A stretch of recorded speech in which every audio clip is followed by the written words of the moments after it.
Hello, everyone, and welcome into Talk Illini. We are part of the Orange and Blue News site there with On3. We appreciate you being here as we are going to dive in to Rutgers today, kind of knowing a little bit more about them and what's going on with this Rutgers program as we have a big game against them this weekend. Obviously, the Washington game did not go the way that many Illinois fans wanted it to go. However, this team is looking to bounce back this week at home against Rutgers, fix the defense a little bit more with Brett Bielema saying that he is more involved in that kind of stuff. So we'll see how that pans out, but we do need to learn a little bit about Rutgers. And in order to do that, we bring in Mike Broadbent from the Knights Report podcast over there with On3 as well. Mike, thanks for being here. Yeah, no problem. I'm excited to chop it up with you. It's going to be an exciting game, high scoring, hopefully. But we'll kind of hopefully your listeners will feel better about this game after they're done listening to this pod. There we go. There we go. And anywhere people find your stuff at Twitter, just the site, where can people find you at? Yeah, so my handle is Mike Broadbent on Twitter. If you want to follow my thoughts, you could also find my spoken thoughts if you just search the Night Report podcast on your favorite podcasting app or on YouTube. And I also occasionally stretch my fingers out and do a little writing for the Rutgers On3 site, which is also the Night Report. But yeah, that's where you can find all my stuff. Very good. All right, thanks, Mike. Let's start with the offense for Rutgers. And if at any point in time you kind of want to just give us kind of the fans' thoughts and stuff on what's going on with this team as well, feel free. But just overall, how has it been going with Athan Kaliakmanis? Started off the season really well. He was very highly rated in PFF, but ever since Big Ten play has happened, it's been going a little bit more downhill. I wouldn't say it's been a bad season for Athan because he has been doing a good job, but what have been your thoughts and just kind of the fan sentiment of that so far? Yeah, so I think Rutgers fans kind of knew this is going to be a bizarro world version of the Rutgers football experience this year, where we knew it was going to be an offense that was going to be relied on, and the defense was maybe going to take a step back, and it's been a very pronounced version of that. The defense has been, you could come up with your adjective, but putrid, terrible, awful, worst in maybe Big Ten history. It's been that bad. But the offense has been, in Rutgers terms, one of the best offenses in school history. Right now, as we stand through week 9, Rutgers has the passing leader in the Big Ten in Athan Kaliakmanis. Antoine Raymond has the most rush attempts in the Big Ten, and KJ Duff leads the Big Ten in receiving yards. So, I mean, even if you want to put it on a scale of it's a Rutgers offense, the Rutgers offense has been productive. The issue with the Rutgers offense has been when they get into the red zone, they have not been very efficient. They've been one of the least efficient teams in the FBS in terms of scoring when in the red zone, and that's primarily been due to missed or blocked kicks and going forward on fourth downs that they did not convert. So if they can just get a little bit more efficient in the red zone, they'd be a significantly better team, but that hasn't been there. And obviously that is an issue that persists offensively as well. They haven't done a great job of protecting Athan since the start of Big Ten play. In the 5 Big Ten games, Rutgers has allowed 21 quarterback sacks, so not great. So that's kind of the high level of where the Rutgers offense is right now. Good for Rutgers standards, but probably could be significantly better. Interesting. Now, you mentioned the red zone there, and one of the key pieces in the red zone is having a running game that is going to be able to move the ball in those kind of short yardage situations. Antoine Raymond, like you said, he's been utilized a lot this season. He just had a good game coming off the game against Purdue. I believe he had over 100 yards rushing in that one. So it's not a fact of the running backs aren't good. What has been kind of the issue with the red zone and as the running backs helping with this? What's your thoughts there? It's been a series of things. I think some of it has been bad luck, like tip balls on when you have a wide open receiver, like that happened last week against Purdue. We had a concept we haven't run all year with the tight end, and he's got nobody within 5 yards of him, and the Purdue linebacker makes this Herculean effort, the highest jump I think I've seen a defensive player make all season against the Scarlet Knights, and tips it away. It was an awesome play. Same thing happened against Washington, where you know Antoine Raymond's on a weak out route, he's wide open. He could have moonwalked into the end zone, but the defensive end for Washington made a superhero play, tipped the ball on a fourth down. But part of it has been Rutgers has really focused heavily on the short to intermediate passing game. Last week they had a bunch of deep shots, but when the when the defense gets condensed down in the red zone, those routes aren't as readily available. So they haven't really had a counterpunch down in the red zone for their passing game, and also they just haven't really been able to punch it in the running game. The running efficiency has dropped significantly in the red zone as well. So I don't have a great solution for it, but that's just kind of if we're looking at why it's been happening, it's because the play calling and the execution has been great in the red zone. Would you attribute some of that to like the offensive line? I know there's been offensive line injuries. I'm sure you can fill people in on that. Have Sure. they struggled with the run blocking? What's going on there? Yeah, so Rutgers is now likely going to be on its fourth string left tackle heading into this game. They returned four of their five starters from last year along the offensive line.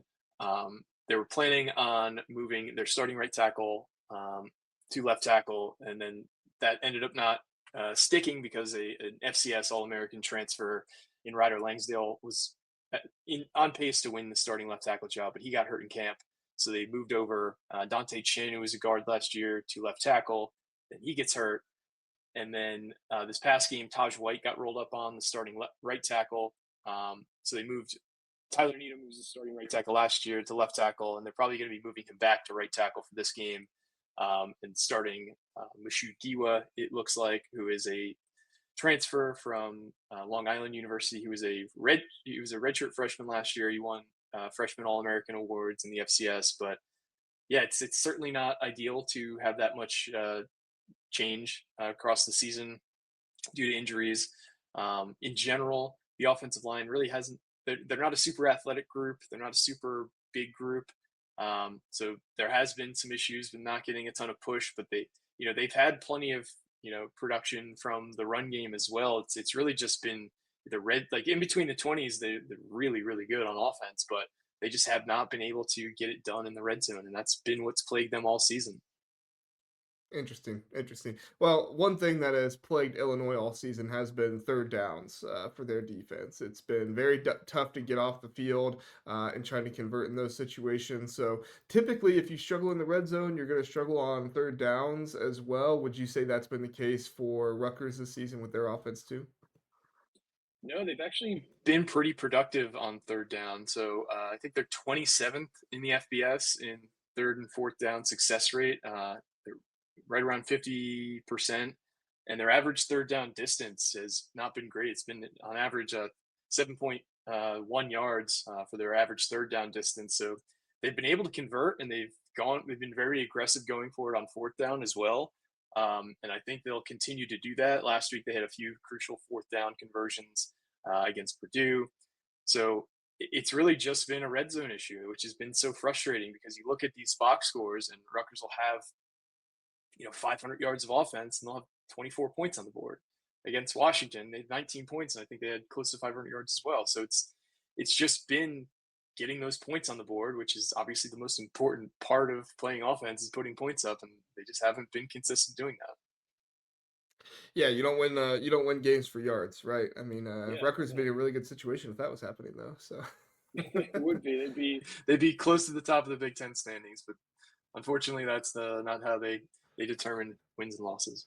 yeah, well, we'll try to put that position in and see if we can get some wins for Rutgers that way. Last position group we're going to kind of look at here for the offense is one of the better position groups, honestly, in Big Ten. I think it's one of the most underrated position groups in all of the Big Ten. It is the wide receivers for Rutgers. KJ Duff just had a huge game. DT Sheffield has been good this season. Ian Strong has kind of been that main target for Athan Kaliakmanis. Very good at bringing down contested catches and also getting out in space. They've done a good job too. I mean, this is really a part for Illinois fans that I think they need to be very aware of because Illinois has had their secondary struggles, and it's hard when you've had secondary struggles to go up against a very underrated, very good position group here in the wide receivers for Rutgers. What have been your thoughts on them this season? And give people an update on Ian Strong, if you don't mind.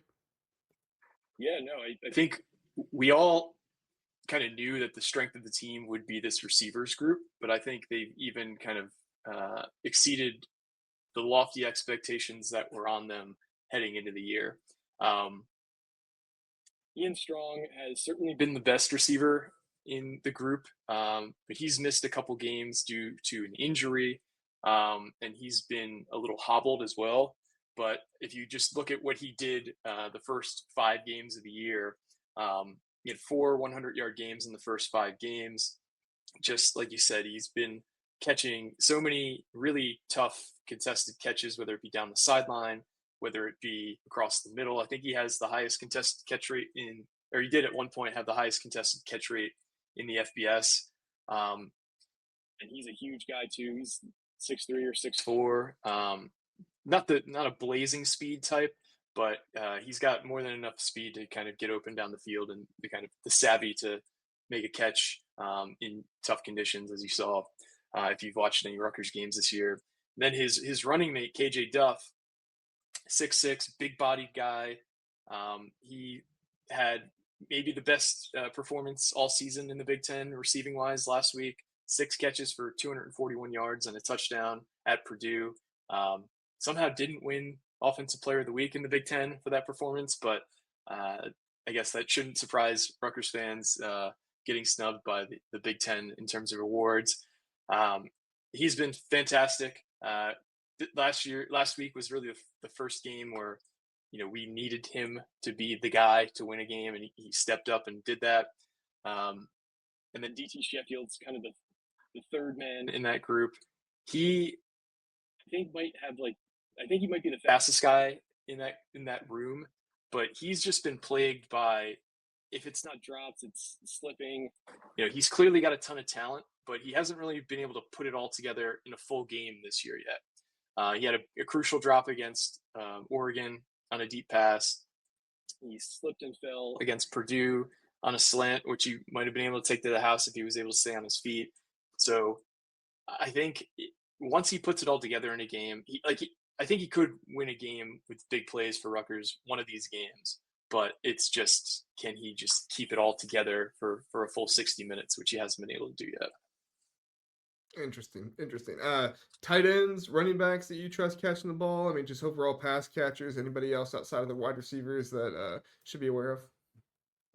So the tight end, number 12, Kenny Fletcher, I think is maybe the most underrated player on this offense, because anytime he catches the ball, he is just a yak merchant, because he forces so many missed tackles on his limited receptions.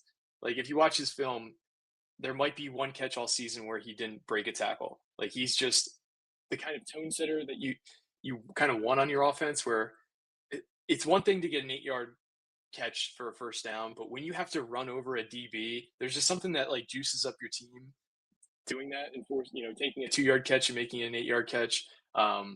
So he's a guy that I wish they would find ways to utilize more. And then Antoine Raymond has really stepped up as a pass catcher this year. He's not a guy that I would have come into the season thinking would be as fluid looking in the pass game as he has. And he only has 13 catches, but if you watch the Washington game, he had a really long reception for a touchdown on a wheel route where he caught it and was able to fight through contact at the catch point and then stay on his feet, spin for a touchdown. So those are the other two I would watch out for in the passing game. Kenny Fletcher, number 12, and Antoine Raymond, number 3, the running back. Good stuff. Good stuff. All right, let's switch over to the defensive side of the ball. I think this is where the matchups are going to be a little bit more favorable for Illinois in this game, as I think we could see a lot of points put up in this game. Now, the defense for Rutgers, you mentioned, this is not your normal Greg Schiano defense. This is not who Rutgers fans have come to kind of know and trust from that. There could be some thoughts about coaches, I'm sure, as have been coming up as well. But let's kind of stick just on the players here and maybe the positions they've been in, if you want to talk about coaches. The secondary for Rutgers this season didn't have a whole lot of confidence going into the season with them. They've had some good safety play here and there, but overall it's just been not great secondary play from what I've seen. What have you seen from this secondary, and what are your thoughts? Oh man. Um, Basically, like anything negative you could say about a defense, you could say about this secondary. They've taken bad angles. They have been poor tackling. They have not known their assignments. Like if you look at last week against Purdue and you just watch the Purdue touchdowns, it's hilarious because on all three touchdowns, they were all passing touchdowns. There is not a Rutgers receiver in the area code of their pass catchers when they caught the ball, and it's just they don't. Our defense doesn't know where they're supposed to be on the field for a, 1 out of 3 plays it seems because the big plays are primarily due to guys filling wrong gaps or having poor eye discipline, like biting hard on fakes, like stuff that like you shouldn't necessarily need to teach a power four football player, let alone a high school football player. Like if you make some of these mistakes at the high school level, you'd get benched. But Rutgers doesn't really have the depth to bench some of their most talented guys. So it's just been a calamity of errors. You guys will be able to move the ball through the air against us with fair like regularity. Rutgers secondary is just bad. It's just capital B bad. And I don't expect wholesale changes. Like the, the defensive coordinator, I think, should have probably been fired at this point. Greg Schiano has essentially taken the reins, and I think is calling plays starting with last game. So maybe things will continue to get a little bit better because they did look slightly better last week. Like it's insane to say something like this because this isn't how defense works. This isn't how football works. But if you just take out like the 4 or 5 big plays that Rutgers allowed last week, they were allowing like on the remaining like 50 plays, like something like 3.2 yards per carry or 3.2 yards per play, which isn't that bad. But then you have those 4 or 5 plays where you allowed 40 to 50 to 60 yards, where it's just like how do you play with defense or how do you play with discipline on most plays, but then still make these horrendous gaffes where you just nobody covers this. The first big play of last week, I forget which running back it was for Purdue, but it's like their power back who just doesn't have a ton of speed, and he just chugs down the sideline looking like one of those contests where they have a fan come in from the stands to try and see what his 40 is. And he just got a 60. It was the biggest rushing play of the season for Purdue. Again, there was nobody near him. So yeah, I mean, this is turning into a therapy session, but Rutgers secondary has been bad. It's been terrible, and you guys are a good passing offense, so I have no doubt you'll be able to get make some hay through the passing game against us. So has it been more of the big plays coming from missed tackles, you would say, just breakdowns in coverage, miscommunication? It sounds like there's a lot of coaching issues here in the secondary from what you're talking about. It's been a lot of miscommunication, breakdowns, and coverage. They have had some issues tackling, but it's primarily I'd say of the big plays allowed, it's been roughly 80% breakdowns in coverage or miscommunication. Interesting, interesting. All right.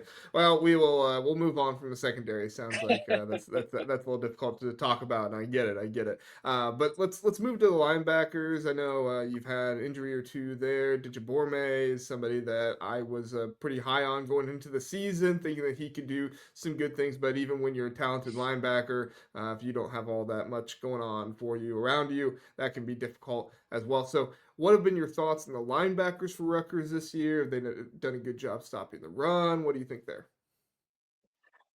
No, not particularly. Yeah, Daryl Jabome has, you know, I think he won like third team All Big Ten last year. He was an honorable mention. He was the only defensive player that we brought to Indianapolis or I guess Las Vegas, sorry, this year for Big Ten Media Day. He's just not progressed as much as we would have hoped. He's had some good games. He's had some bad games. His running mate, we run a 4-2-5 defense. So the other starting linebacker, Moses Walker, he's out for the year. He got hurt, I believe, against Iowa, I want to say. So Abram Wright is the guy who's supposed to step up, and Shiano had talked about having 3 starters with only 2 holes to fill on the linebacker room. So Abram Wright has been a guy who's coming back from a season-ending injury last year in November. So he's not really at 100%. We started to see more young guys get action at the linebacker room. Sam Robinson, number 4, is a guy who's gotten a lot more playing time, and he's flashed for sure, but he's still a young guy. Their issue is, it's really similar to the secondary. They're just not filling run gaps well, and they're allowing a lot of big plays because they bite on fakes, where a running back bounces it to the outside and there's just nobody there. If you guys can get to the edge in the run game, you're gonna have a lot of chunk plays because Rutgers doesn't have the lateral movement or the speed defensively in general to get to backs if they are able to get past the front 7. Interesting. The defensive line. I know there was some, thought process about the defensive line going into the season. You bring in a Bradley Weaver. You bring in, the other one from James Eric Madison. O'Neill. Yeah, O'Neal. Thank you. You bring in those two guys, and it looks like the pass rush could, get a little bit better this season. But the defensive line, I think, is another position group that seems to, has disappointed a little bit this season. Is that true? Have they been better as of late or anything? What are your thoughts with the defensive line? Yeah, no, there has not been a ton of pressure generated from this defensive line. If you just look at our sack numbers, we didn't have a sack against Purdue, and Purdue's offensive line is not great. There's been plenty of games where we didn't have any sacks. I think we had 1 tackle for loss all of last game, and that was from a cornerback. So yeah, there's just been no pressure generated from this defensive line. The guys that we thought would, be the elixir this defense needed have just not been able to generate the pressure in this front. Bradley Weaver and Eric O'Neill were both super highly regarded transfers from the group of 5, and that just hasn't translated at Rutgers, and their interior pressure has been non-existent. So it's been frustrating because I don't think they've played poorly all season, but they're just not able to consistently generate pressure. And I don't think they're necessarily bad players. They might just be bad fits for what we're trying to do. So, last question on the defense, and then we'll move on. Greg Schiano taking over the play calling. Were there any key differences that you saw this past week with him taking over? And do you expect any more differences to happen for the good or anything like that in this game against Illinois? Um, I would say there hasn't been a ton of change on the defensive side of the ball. I think they cleaned things up a little bit. There weren't quite as many mental mistakes this past week as there were the previous few weeks. But again, we went from playing Purdue and Washington to play, or sorry, we went from playing Oregon and Washington to playing Purdue. So you went from playing one CFP team and one fringe top 25 team to playing the worst team in the Big Ten. So there were fewer mistakes, but I think as the weeks continue to go on, maybe we'll see a few more changes, but I wouldn't expect wholesale changes. And you're kind of, you've kind of you kind of are what you are at this point in the season. I don't think there's going to be a ton that changes defensively to make us look any different or materially different on defense. Get that for sure. Special teams. Last thing here. What's the special teams look like for Rutgers this season? Kicking game, punting game. You guys confident in the return game at all? What are your thoughts? So return game's easy because Rutgers fair catches basically everything. I think they might have returned 2 punts and kicks all season. So you could expect a lot of hand waving when the ball's coming towards them, or in the in the punt return game rather, them just letting the ball go past the returner and losing 10 to 15 yards of field position. In terms of kick and punt returns, Rutgers has been bad this year. And Greg Schiano talked about it this past week about how with all these injuries, you see it most prevalently with skill position players, and most of those guys, their backups are playing on special teams. So they are, they allowed a big return last week against Purdue after taking the lead. They allowed the opening kickoff against Iowa to go for a touchdown. They allowed another big return on the punt return game in that game to Caden Weegan right before half. They've allowed a big return to seemingly every team they've played this year. So if you guys have any juice in the return game, you'll probably get a big return against Rutgers. The kicking game for Rutgers has been Jekyll and Hyde. So coming into the season, I think Rutgers place kicker Jay Patel had like a 12 kick straight. I think he made 12 straight kicks coming into the season, and then he ended up setting the program record for most consecutive kicks made. And since he set that record, I think he's something like 2 of 6 kicking the ball. That's because, in part, he's gotten the yips a bit, and we've also had a lot of kicks blocked in that time. We had 2 blocked kicks allowed against FCS Norfolk State on extra points. We had a kick blocked against Iowa. We had a kick blocked against Minnesota. So if you guys have any juice in the kick block game, you're going to have an opportunity against Rutgers to block a kick. And then in the punt block game, Rutgers had 3 blocked punts early on in the season, returned for touchdowns, and they haven't had any since. So that's like a Shiano specialty, but that's seemingly dried up. So special teams have been another disaster area for the Scarlet Knights this year. I think back to that Iowa game when I think of the Rutgers special teams because really it was a 10-point swing with the special teams and lost the game by 10 points. I mean, this is an Iowa team that people are talking about could make the college football playoffs now, but just in week 4, they were kind of having a hard time with Rutgers there, and special teams kind of won it for them. So very, very interesting how that works. And if you don't understand the reference I'm getting to, it's because, as Mike said, Iowa had a kick return touchdown, and they also had a block kick. You lose by 10 points, and that can be it there. So, Mike, any other thoughts on this game? Anything, how do you feel going into the game for Rutgers? And then we'll kind of get out of here after that. I think it's going to be a high scoring game. I think that these two teams are very similar to one another in terms of high productive offenses. Defenses have been bad. I've said this a few times, so pardon me for reusing a reference, but Illinois is like the luxury brand version of Rutgers, where if you guys are the Infiniti QX56, we are the Nissan Pathfinder, where you just kind of look in the mirror and you see a lot of the same problems that you talked about on our show are the problems that Rutgers is facing, just not to the same extreme level, I would say. So Illinois, I think, is a better team than Rutgers, but this is a game that I could see going either way. I don't think Rutgers will win, but it wouldn't like completely like it wouldn't be a total surprise if Rutgers was able to find a way to pull this one out. But I do think Illinois wins, but doesn't cover in this one. Yeah, like we talked about earlier, I think you're going to see a lot of yards in this game. We'll see if we see a lot of points. There's definitely the potential for both these teams to possibly get up near 40. But if Illinois is able to hold in those kind of key situations, like in red zone and stuff, you could see Illinois get up into the 30s, and maybe Rutgers stays in the 20s. We'll see. But there will be a lot of moving the ball in this one. I don't think this is one you'll want to watch if you're a Big Ten defense, all defense type of fan. If you like offense, this is your game. Yeah, I totally agree. I think it'll be a fun game to watch if I didn't have a rooting interest because of all the points that are going to be scored. There you go. There you go. All right, everybody. Well, hey, thank you again for Mike coming on. Go check him out over at the Night Report.